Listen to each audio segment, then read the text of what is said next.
A special thank you to each of our subscribers who make this channel possible. Here's today's story. In a dramatic turn of events on Capitol Hill, Republican leaders in the House are grappling with significant challenges as they attempt to rally support for President Donald Trump's flagship domestic policy package. As of Wednesday afternoon, the prospects for moving the megabill forward appeared bleak, with both moderate and conservative factions within the party demanding changes to the Senate-passed version of the legislation. House Speaker Mike Johnson has been actively engaged in negotiations throughout the day, striving to persuade dissenting members of his conference to back the bill.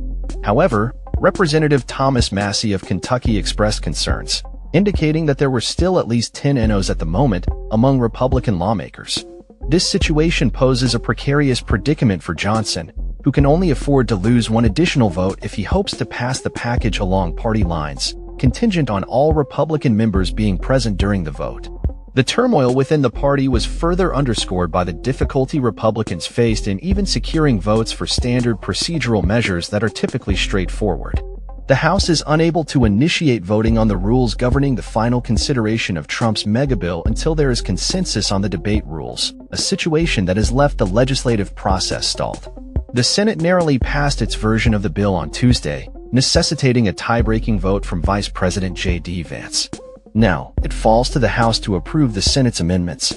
As the deadline for sending the bill to Trump's desk looms, the White House has been hosting various groups of House Republicans for discussions, including hardliners who have voiced ongoing opposition to the bill. A contingent of moderate Republicans was also seen entering the White House compound earlier in the day, signaling the evolving nature of negotiations.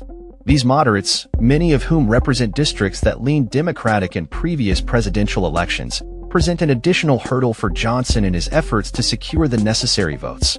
Several of these lawmakers have expressed concerns about the Senate's proposed cuts to Medicaid, which exceed the reductions initially approved by the House.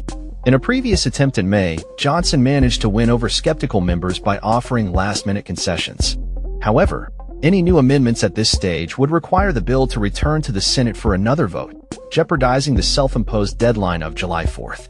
Compounding these challenges are the recent storms that swept through the Washington area, resulting in widespread flight delays and cancellations that have affected multiple members' travel plans. As the situation continues to develop, it remains uncertain whether Johnson will be able to secure the necessary support from his razor-thin majority. Meanwhile, the pressure is mounting on House Freedom Caucus members as Trump intensifies his campaign to push the big, beautiful bill across the finish line. With key Republicans openly expressing their reservations, the outcome of this legislative battle remains in flux.